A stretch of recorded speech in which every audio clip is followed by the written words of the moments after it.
Hello everyone, I'm Dr. Yas Ali, doing senior residentship at Maulana Azad Medical College. Today I'll be discussing three topics: autosclerosis, Meniere's disease, and acoustic neuroma. So, what is Meniere's disease and how does the patient present? Patient presents with episodic vertigo, and classical feature is the fluctuating hearing loss. When you examine, it's a fluctuating sensory neural hearing loss associated with tinnitus. Tinnitus can be seen in any hearing loss, and also you can have oral fullness. So, Meniere's disease is actually idiopathic, and Meniere's syndrome or secondary Meniere's syndrome, or otherwise known as secondary Meniere's disease, it may be following or associated with measles, Cogan syndrome, autoimmune disease, or following head trauma.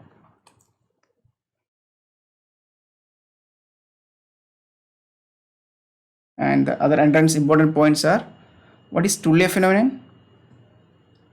We had already discussed. Because what happens in Meniere's disease? In Meniere's disease,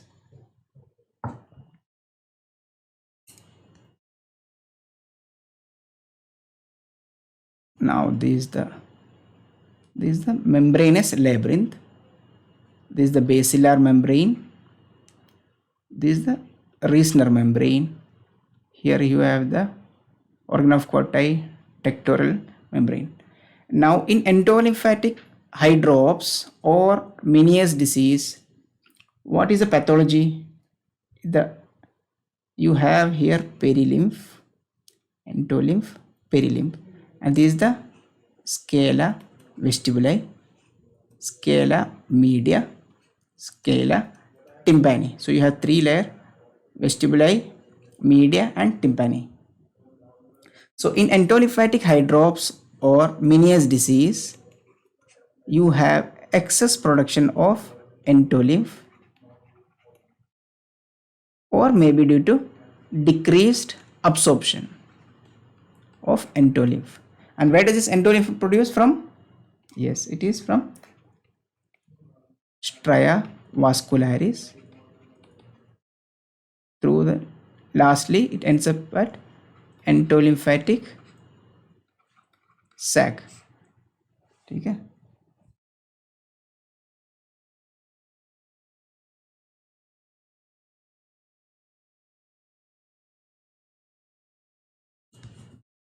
So what happens is that initially this is the normal diagram.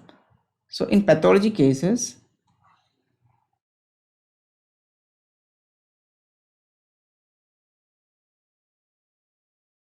the Reissner membrane, due to the increased endolymphatic pressure and endolymph, it gets bulged into the scala vestibuli and it can rupture. Once it's rupture, there is mixing of endolymph and perilymph. This is the time when patient can have episodic vertigo and sensory neural hearing loss as cochlear fiber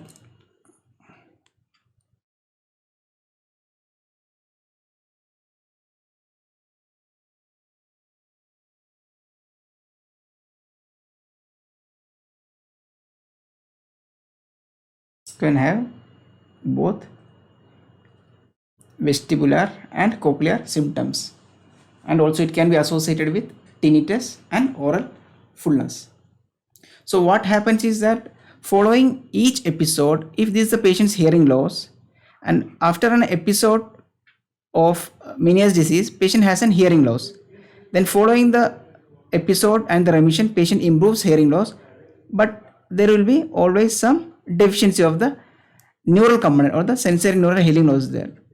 So by time, what you see is that gradually hearing loss will be reducing. There will be progressive hearing loss, sensory neural hearing loss will be there. but during the remissions or between the episodes, patient can have some improvement and in hearing.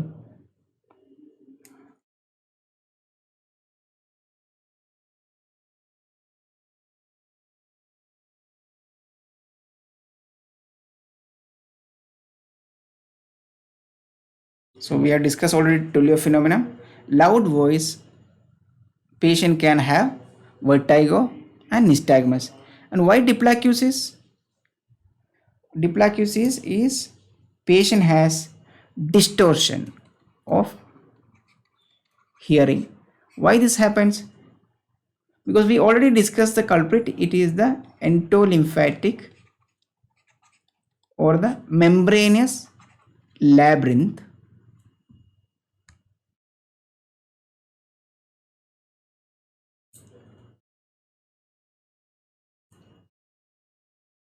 Membranous labyrinth. So you have in the cochlea, there is something known as tonotopic, means each. So this is the when I, the let once I stretch my cochlea, this is the basal part, this is the apical part. Apical part is for the low frequency and base is for the high frequency. So the entolymphatic sac and the dilatation of this membranous labyrinth starts from the apical region. So the patient has initially low frequency hearing loss. So when you do a PTA, what you find is that initially patient will be having a rising, no airborne gap, only the SNHL part. You find it is a rising type because only the initially low frequency are affected. Later it can be flattened or sloping down. So this is a rising type, or it can be flat or sloping down as the disease progresses. And also why Tullio phenomenon? We already discussed when the entolymphatic sac dilates. Apart from this cochlea and the membranous labyrinth, you have the utricle and saccule, and this dilatation starts from the apex to base. Along with that, utricle and saccule also gets dilated, and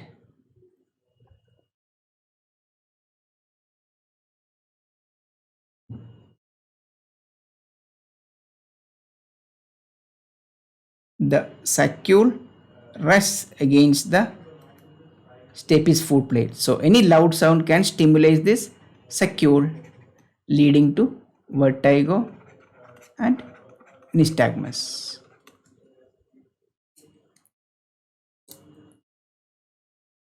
Yes.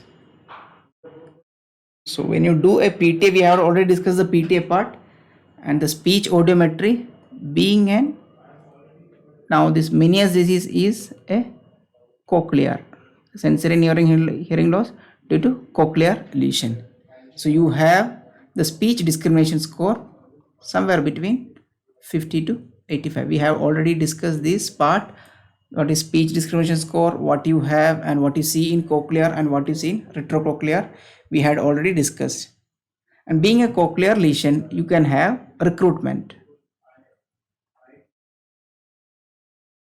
What is recruitment? Yes, you see recruitment in cochlear lesion. Patient, there is abnormal increase in the loudness. Okay. What are the tests for recruitment? You have alternating binaural loudness balance test and also CC, that is the short increment sensitivity index. And also the tone decay in cochlear lesion will be less than 20 decibel. So short increment, you will see patient is having more than 70% in cochlear lesions. What is acoustic reflux? In acoustic reflux, due to recruitment, usually acoustic reflux, when you give a sound, loud sound of more than 70 decibel supra threshold, you find the stapedial reflex in tympanometry. Okay. But in this, due to the recruitment, you find that patient has stapedial reflex even at 50 to 60 decibel suprathreshold. So it's otherwise known as MITS recruitment test.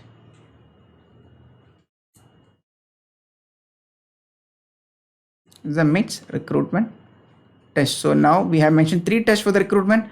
One is the ABLB, which we can discuss maybe in some other class. Then we have the short increment sensitivity index.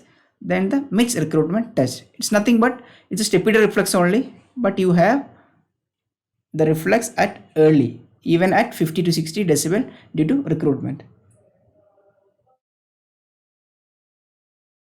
Now, what is a diagnostic test? It is the electrocochleography. So there are three components. One is the cochlear microphonic, summation potential, action potential. So what you find is that after this is the microvolts, this is the time. So this the first one is the summation potential followed by the action potential. Okay. So no, in normal type it is just 30%. But in Meniere's disease you can have a summation potential to action potential will be more than 30%. You find a graph something like this. Okay. So here it's just less than 30, here you have more than 30 in echocochleography. When you do a caloric test, you find it is diminished, and also there is canal paresis of the ipsilateral side. You find there is canal paresis, and also directional preponderance to the other side. So you have normal side, directional preponderance. There is something known as glycerol test. Nowadays it said that glycerol test with electrocochleography is the diagnostic state. What you do in glycerol test? You know the etiology, it is the in enterolymphatic sac you have excess of enterolymph. So when you give glycerol, you expect it to reduce the amount. So you do a PTA, you either, let me expand this one for you. Okay. So either you can do a PTA and speech discrimination score. You do first a PTA, then you give the glycerol, then following that you do after 2 hours. What you find is that if there is a more than 10 decibel improvement, or if there is a 10% improvement in speech discrimination score before glycerol and after glycerol, you know it is of diagnosis of Meniere's disease. What are the treatment? The patient comes to you with severe vertigo, sensory neural hearing loss, tinnitus and oral fullness. Initially patient should be reassured. Patient should be given labyrinthine sedatives. What are those available? You have the promethazine, then you have the prochlorperazine, or the chemical name is temectil. This will be the, sorry, it will be phenergan. Okay. The phenergan. Then what are the other treatment you can give? You can give vasodilators. Vasodilators explained are, you should be knowing about carbogen, nicotinic acid,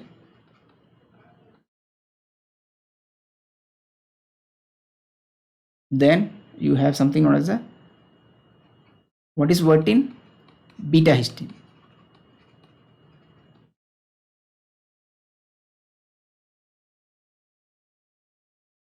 Coming to other treatment part,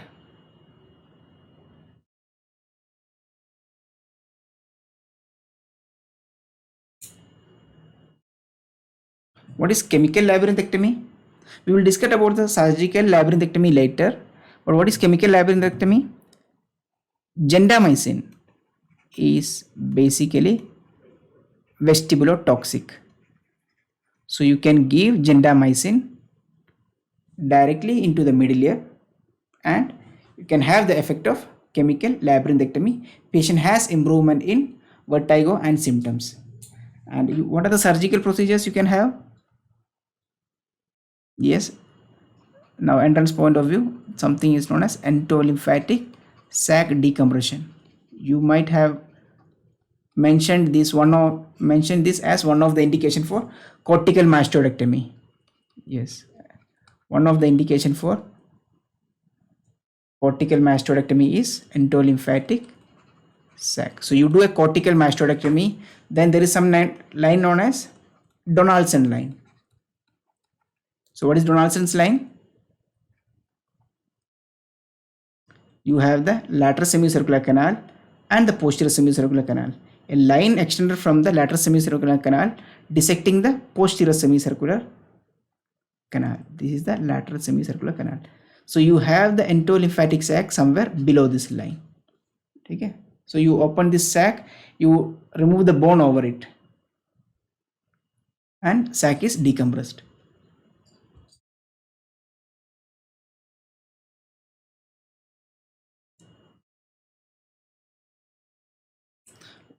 And what are the other procedures? One is endolymphatic sac. You can do shunt operation where the endolymph can be shunted to other areas. There is some known as Fick procedure. Now these are of historic importance. We don't do, but you should be knowing what is Cody-Tack procedure and Fick procedure. Cody-Tack. Now what are the destructive methods? You can do something known as the labyrinthectomy, surgical labyrinthectomy. You drill out hole of the labyrinth. Now there is something known as Miniette disease. Miniette device. Miniette. That is the Miniette disease. Miniette device, sorry. So here you give intermittent low pulse pressure.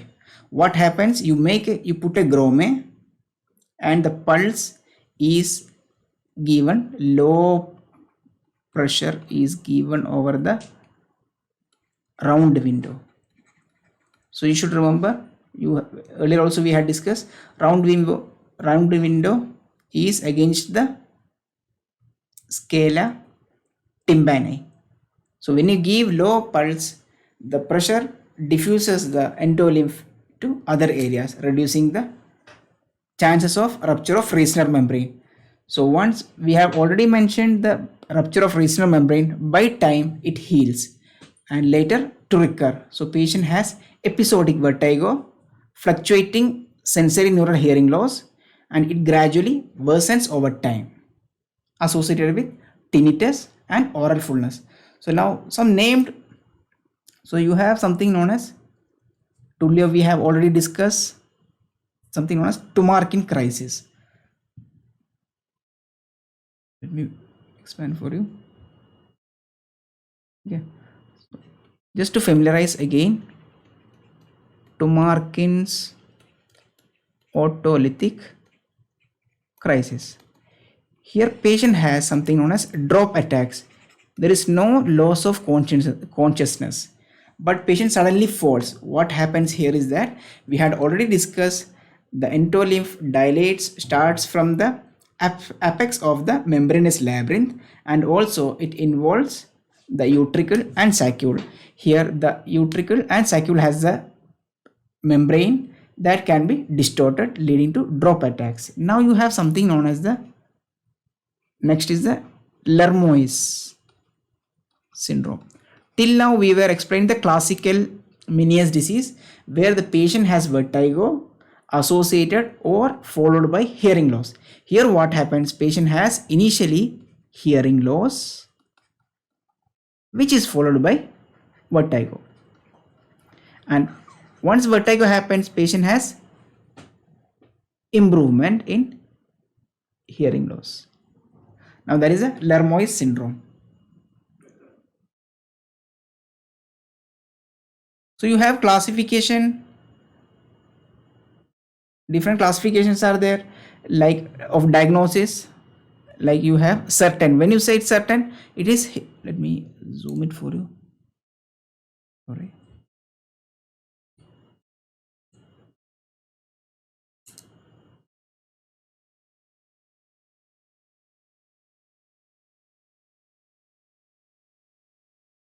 Certain, you have the histopathologic diagnosis. In definitive, you have two or more episodes of vertigo which last more than 20 minutes associated with tinnitus, and you have audiological recordings and oral fullness. In probable, you have one or more with the same as mentioned. You have audiological reports of the PTA, everything, and you have tinnitus and oral fullness. But in possible, you have episodes of vertigo, but there is no recording, audiological recording. Hope it's clear. We have already discussed most of it, I guess, and we didn't miss out anything. So let us move to the third topic,